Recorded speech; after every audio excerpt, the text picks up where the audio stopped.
Welcome back to Building Character, where we figure out how to play as your favorite fictional characters in Dungeons & Dragons. Join the Patreon to vote for Smo or Ornstein from Dark Souls, and like and subscribe for more straightforward assignments next time you play. Maybe. Today we're building Raiden, also known as Jack the Ripper, which I'm only noting so I can name my script Jack the Ripper instead of Raiden, since I have a script written for Raiden from Mortal Kombat that just kept getting pulled up when I was working on this one. It's fine. A rose by any other name is just as sweet. Wait, I should save the rose joke for the end of the video.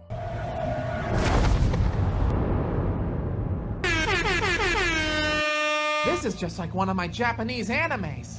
Let's start off with our goals for this build. First, we need swords. Swords in our hands, swords in our shoes. There are times where Raiden holds a sword in his mouth. That's gotta be bad for your teeth. Next, we need to take on entire armies by ourselves with a truly unreasonable amount of attacks. Finally, let's get some lightning on the swords. You and Raiden have more in common than just the spelling of your name. Kinda makes reading this script a nightmare. I don't know if I'm talking about Raiden or Raiden.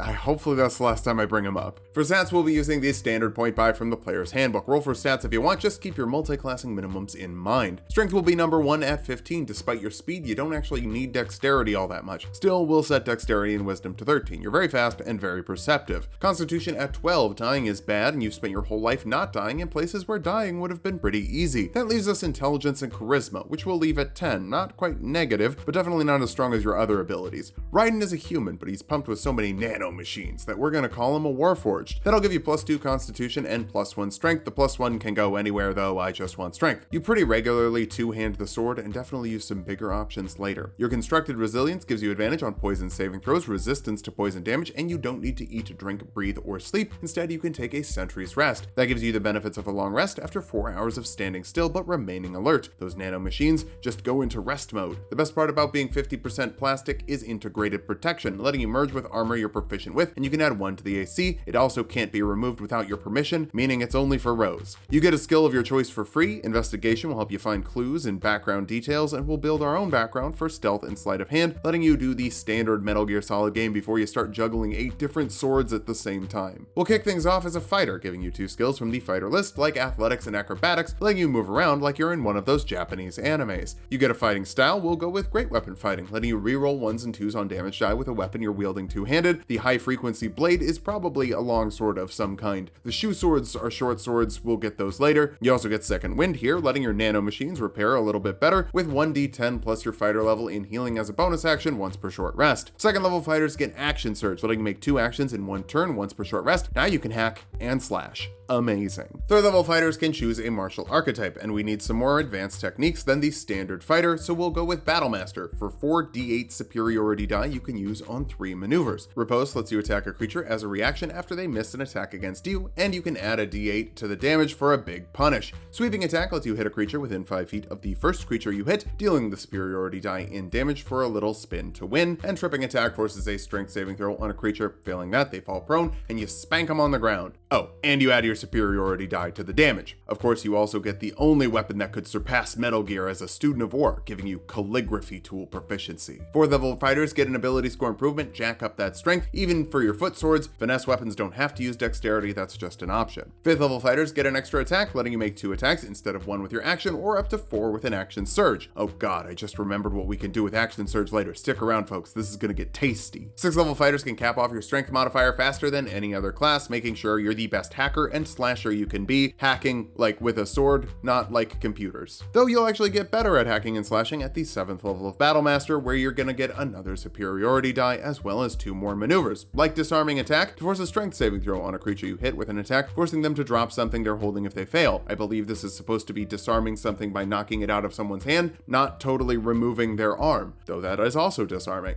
Did you know that the original pitch for Revengeance was a sword that could just cut anything in half and controls to angle your sword in specific ways, kind of like Skyward Sword? Would have been like Red Steel on the Wii, but good. Lunging attack adds 5 feet to the range of a melee weapon attack. Both of those let you add your superiority die to the damage. Battlemasters also get to know their enemy, getting an analysis on creatures' HP, AC, strength, dexterity, constitution, fighter levels, or total levels after a minute of study. That'll let you know if you're better, equal to, or worse than your enemy in 2 of those ways. A little recon never hurt anyone, except for the people you end up stabbing. Those people get hurt. 8th level fighters get another ability score improvement. Since I'm going to recommend merging with the heaviest armor possible, we don't really need dexterity dexterity. Raiden is good with guns, but that's more Snake's thing, so just go for Constitution right now. That's before we jump over to Ranger, giving you an extra skill from the Ranger list like Perception to hone in on people with your electric eye. You could get even better at tracking them with Favorite Enemy, letting you pick a type of creature you have advantage on tracking. Either go for humanoids or maybe constructs to track down the Metal Gears, up to you. You also get Canny for expertise in a skill of your choice, doubling your proficiency bonus to those checks. Acrobatics will help you get absolutely ridiculous levels of flipping, even if you're in heavy armor. Or I guess if you are heavy armor. Second level Ranger is where Ranger actually starts, giving you another fighting style like 2-weapon fighting, letting you add your ability modifier to the damage of your offhand bonus attack action when you're holding a weapon in both hands, or wearing them in your shoes. I guess that's sort of up to your DM whether or not you can wear shoe swords. If they say no, just hold out for another campaign. You don't need that kind of negativity in your life. You also get some spells. Hunter's Mark will let you absolutely destroy one target, adding a d6 of damage to all of your attacks against them for an hour, and giving you advantage on checks to track them. Zephyr Strike lets you move like the wind, ignoring opportunity attacks for up to a minute depending on your concentration, though you can end the spell early by giving yourself advantage on a weapon attack, an extra d8 of force damage to that attack, and 30 feet of extra movement speed for the round. Unlike most spells, ending Zephyr Strike is actually pretty awesome. Third level Rangers get to choose a conclave. Hunter is simple but effective, giving you a type of Hunter's Prey. Since I want this build to basically cowabunga into squads of soldiers, we'll get the Horde Breaker option, which lets you make one attack against another creature within 5 feet of a creature you attack once per turn. So if 2 people are standing next to each other, you'll get 3 attacks per round now, or 5 with an action surge. That's nice, but it's not as ridiculous as things are going to get. You also get to grab another spell. Jump triples your jump distance for a minute. That's 60 feet horizontally or 24 foot vertically at this point. It's not quite flying, but it's pretty much everything you would need flying for. Fourth level Rangers get another ability score improvement. We'll keep going for Constitution. I'm doing that instead of the tough feat because I also want more concentration. A lot of your best spells as a Ranger are gonna need that, and it's not like Raiden is easily distracted. Fifth level Rangers get second level spells. Pass Without Trace gives you and creatures of your choice within 30 feet of you plus 10 to their stealth checks, so even if you have disadvantage on stealth checks from merging with heavy nano machines, you're still gonna have plus 16 to the check at this point. I'm guessing that's still gonna help you get the drop on most people. You don't get extra attack again because extra attacks don't stack.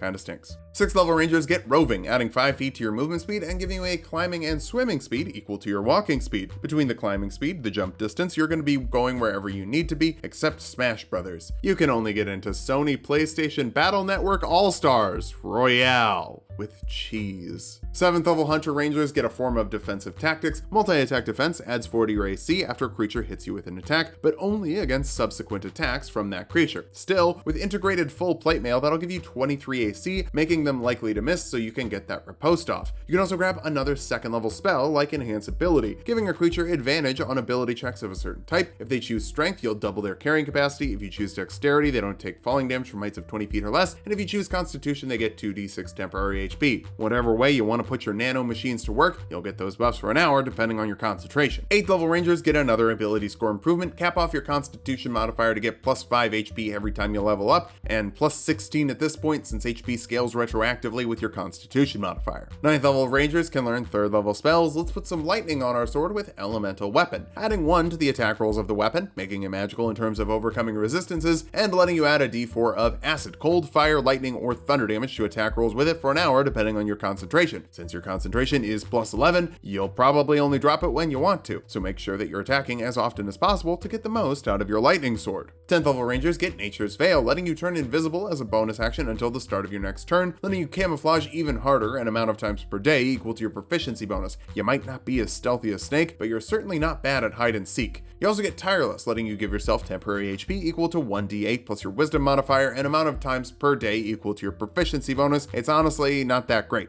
The most useful part of it is removing levels of exhaustion on short rests, though Warforged already rest faster than the other races, so even that's not as good for you. But 11th level Ranger will let you truly destroy an army by yourself, with a form of multi-attack from Hunter Ranger. We're gonna go with Whirlwind Attack, letting you use your action to make a melee attack against all creatures within range. If you manage to find yourself surrounded, that means you can make 8 attacks with your action. Then, Action Surge to make 8 more. Horde Breaker lets you attack one of those creatures for free, and you can sweeping attack 5 times. An elemental weapon will pop on all of those attacks. We'll talk about that more in a second. But first, we need to hit the 12th level of Ranger for one last ability score improvement or feat, so we'll grab the tough feat for now. If your plan is to cowabunga into entire armies with a sword, you're probably gonna take a hit or two.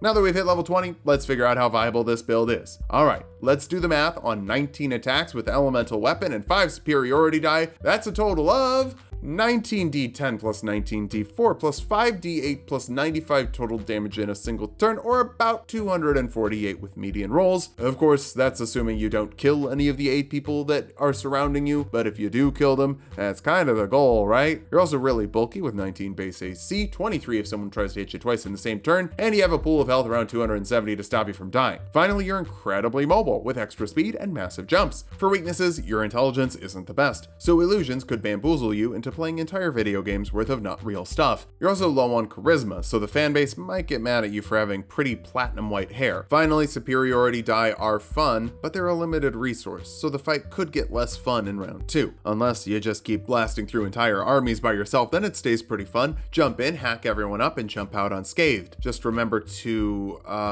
dang, I said I was gonna set up a rose pun, but I can't think of one. Raiden, turn off the YouTube video now. The mission is a failure. Cut the power now.